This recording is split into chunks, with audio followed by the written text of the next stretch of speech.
Well, welcome back to the Philco machine. We've been back out at it here for a while. Let's see, since the last time I posted anything. Did a few odds and ends to the Camaro. I think I included most of those. I brought the truck in, the 95, and went through, replaced the master cylinder, all of the brake lines, calipers, wheel cylinders, spring kits in the rear, rotors, and got it all back together. Drove it for a couple of days. The rear end made a little bit of a funny noise. Oh, I think I did post that. Ended up that piece in the end, what that was a repair kit. And because it was a repair kit, it didn't have the standard sized axle seal. I was able to scrape off some numbers, and I found that it was a SKF axle seal. Had a little bit of trouble trying to get it here locally, so I ended up having to order it from about 1,000 miles away. Came in a couple of days from a 1,000-mile away supplier, and it took about 3 weeks to get it from one end of town to the other. I'm not exactly sure why that was, but I couldn't get off of work to go pick it up, so it ended up being quicker for me to order it from 1,000 miles away. In the meantime, I got that seal in. Still concerned about that pinion seal.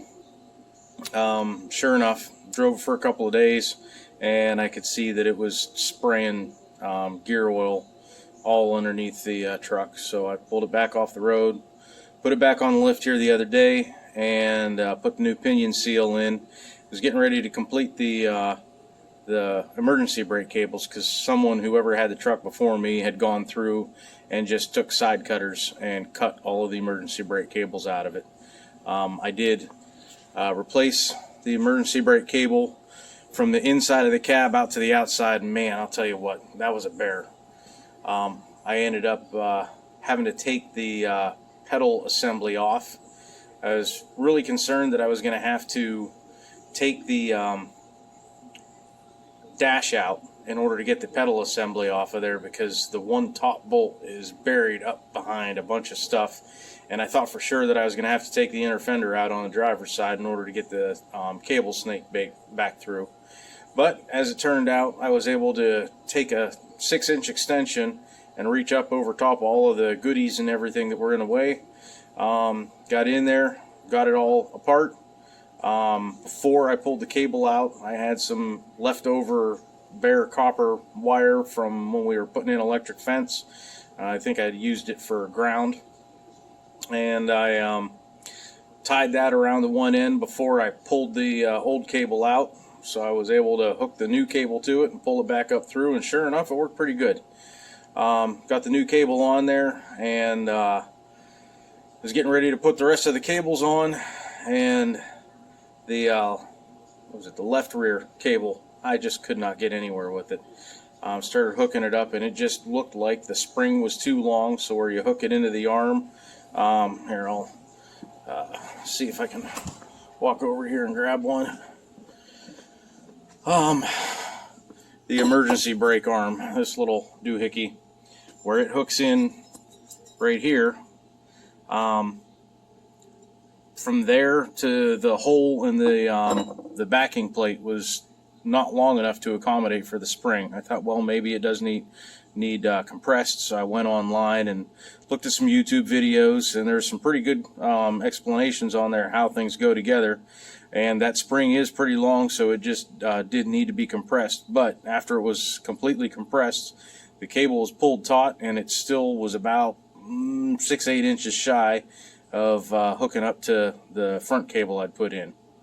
So I'd ordered everything through LMC, and I guess I didn't pay close enough attention when I ordered my parts, because sure enough, the parts are just wrong. The cable, thank goodness, the cable going from the pedal down underneath the truck, that was the correct one, so I didn't have to pull all of that back apart. But I ordered a left cable for a 92. It was 88 to 92 extended cab with the 11 and 5/8, 11 and 7/8 drums. It takes a different cable. Not sure where the difference is, whether they have it routed differently or what the case is. Maybe the backing plates are different, or maybe it was only available with the bigger drums. But regardless, I ordered a cable for a 88 to 92. My truck's a 95. So I called LMC. They're able to help out really quite a bit, and go through and give me exactly what I need. So it's going to be, I guess, 3 to 5 business days before it gets here. So didn't want to take the time that I have off of work and let it go to waste, so I pulled a 66 back in. And let's see, I'll flip you around here. The 66. Since I've posted anything, I got the bed back off. I tell you what, this lift really comes in handy. I just put parked the truck where I could reach the bed with the arms of the lift, lifted it right off of there, pulled the truck out, pulled the car trailer in, set some 55-gallon drums on the car trailer, and set it right down on the 55-gallon drums that I had put on a car trailer, strapped it down, and so she's sitting over there waiting to go back on. And of course, you see the 95 over there waiting for the emergency brake cable to come back in. But in the meantime, I have really got to get this door opening figured out. It was about 12 years ago. I did a 65 at a friend of mine's shop back in Pennsylvania. He had warned me. I couldn't remember what it was. I had the door on and off of that thing, it seemed like 20 times before I ended up getting the truck buttoned up. I couldn't remember why. Well, I remember why now. You got to make sure that the door fits before you hang the rocker. The rocker has to be hung to accommodate for the door. Well, the floors, which I did here a while back, I did without the door on and without the rocker in place. And I could have sworn that I remembered him telling me, you got to make sure that you hang your rocker before you put your doors on. Now I also remember why for that. Put those floors in, and I closed up the gap from the sill up to the top of the door frame by 3/4 of an inch. So my door opening is 3/4 of an inch smaller than it was. I had to replace the cab mount supports, and I thought for sure that with the center of the cab sitting on the frame I wouldn't have to worry about anything sagging. But I got some geometry wrong. So now that hole is smaller. So what I ended up doing in order to get me started is I cut out the bottom of my inner door because it was all rusted out anyway. Got a hold of Auto Metal Direct and ordered a new inner and outer door bottom. They're sitting over there in the corner. And yeah, it's very cold down here in South Carolina. You see I got the, today's what, December 30th, and I had to turn on the kerosene heater. Got it heated up to about 65 in here because it's bitter cold outside. It's only like 50. I'm originally from Northwest PA, so winters down here are pretty pleasant. Anyway, so what I ended up doing is cutting that door bottom off. Figured I'll make the inner door bottom fit what I end up with whenever I get this thing back together. But I do still have to make it fit the outside of the door. So I've been farting around. If anybody's got any pointers on how to adjust door gaps and everything, the gaps on this thing are horrible. My gap up at the front of the door is bigger than it is at the back of the door. If I pick up the front of this, then it closes up this gap to the point where I can't, it's hanging up as I open up the door, open and close the door, and that's even without having the rocker on there. But I ended up hanging that rocker on. I think I've got a pretty decent and uniform gap down there now. So I ran a little self-tapper in there to hold that rocker in place. My striker seems to be working pretty good. And back here, I noticed I'm having a heck of a time trying to get the, what happened to focus? I'm having a heck of a time trying to get the back of the rocker down far enough. And it's because I have that floor welded in too high. So what I'm going to do for the time being here is beat on it with a sledgehammer, see if I can't get a little self-tapper put in there and start tacking it into place.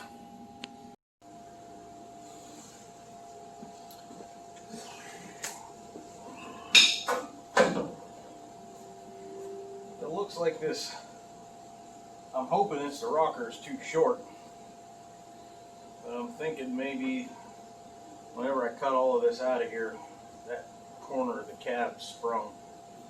So I may end up putting a jack between the cab and the back tire to push that back and see where I'm at. My door gap doesn't look that big. But I think what I've got is this rocker is just a little bit off. I think it looks like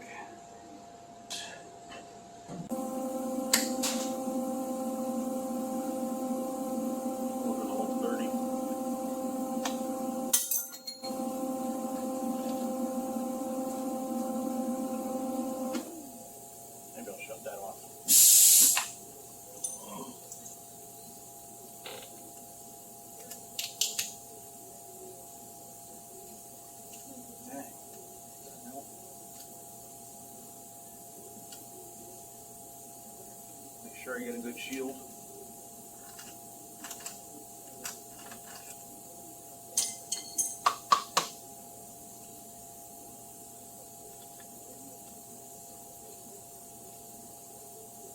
Alright. Put a tack on there so I can start beating on things.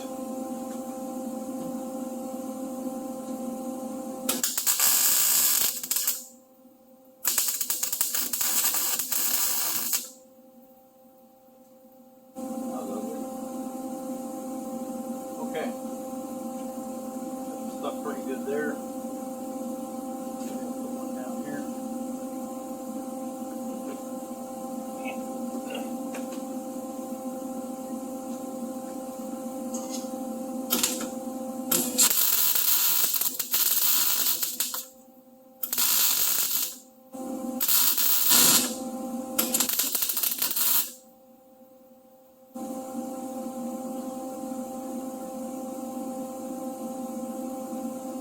If there's one thing welding has shown me, it's how to grind. Okay. See what I can get done and come back and give you guys an update when that's a little more interesting. I got a couple of tacks in on the front of the rocker, and I put one in the back of the rocker so I got a couple of tacks in the front and then put one here in the back to try and hold that rocker in place when I'm beating on it. And I think I'm going to have to take that door back off of there in order to be able to get in there and do what I need to do. I had thought about drilling the hinges. I heard about when you get your door where you want, you drill a hole in the hinge, and then whenever you put it back on there, it goes back to the same spot. But I'm not sure if I really even want to put it in the same spot. So I think I'm going to go ahead and pull that off. And worst comes to worst, whenever I put the outer door on, I'll make it match the hole I've got.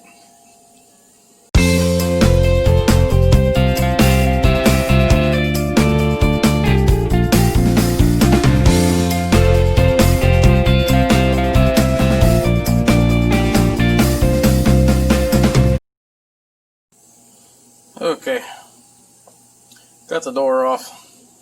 Now I can start beating on this thing and welding it. Looks like I'm gonna have my work cut out for me. That looks horrible. Now I see what Dan was talking about on DD's Speed Shop about those fluorescent lights, or the LED lights. That's really crazy. I got it burn in. Like I said earlier, I think the problem is I'm just not very good at this. You can see I have got goobers and stuff all over the place. It doesn't even look like I had my gas turned on. If anybody has any pointers on how to weld sheet metal, I think I might have to look up some videos on YouTube, because it seems like one day I'll have really good luck, and the next day, using the same equipment at the same settings, I have a completely different result. It ain't gonna fall off, but I'm gonna end up grinding most of that out of there and re-welding it, because that just looks awful. I've only done this once in my life, and it was about 12 years ago. And this has been a passion of mine since I was a little kid, so to have the opportunity to put together a building like this, pulling a little bit of side work in at home, has given me the ability to put in things like the lift and buy equipment like the welders. Just today I went and got a couple of bottles for my torch set. So I just feel really fortunate to, might be frustrating from time to time, but I'm really feeling fortunate that I have the opportunity to learn how to do this before I'm too old to. So I'll grind that out tomorrow. I got to go pick up an order of parts for that to machine tomorrow. After I get done with that, then I'm going to come back over here and do some grinding and touch up those welds. But as I've learned from several of the guys on here, I'm going to take a little bit of time cleaning up and neatening things up while I'm waiting for all the metal and everything to cool down, so I don't come out to a burnt down shell of a shop tomorrow. Thanks for watching, and wish me the best on learning how to do this before I ruin another rocker. There was my first attempt at this rocker. I ended up having to completely cut it out, and I hacked it up too much to use. I'll use it for patches or something. Alright, thanks again. You guys have a good one.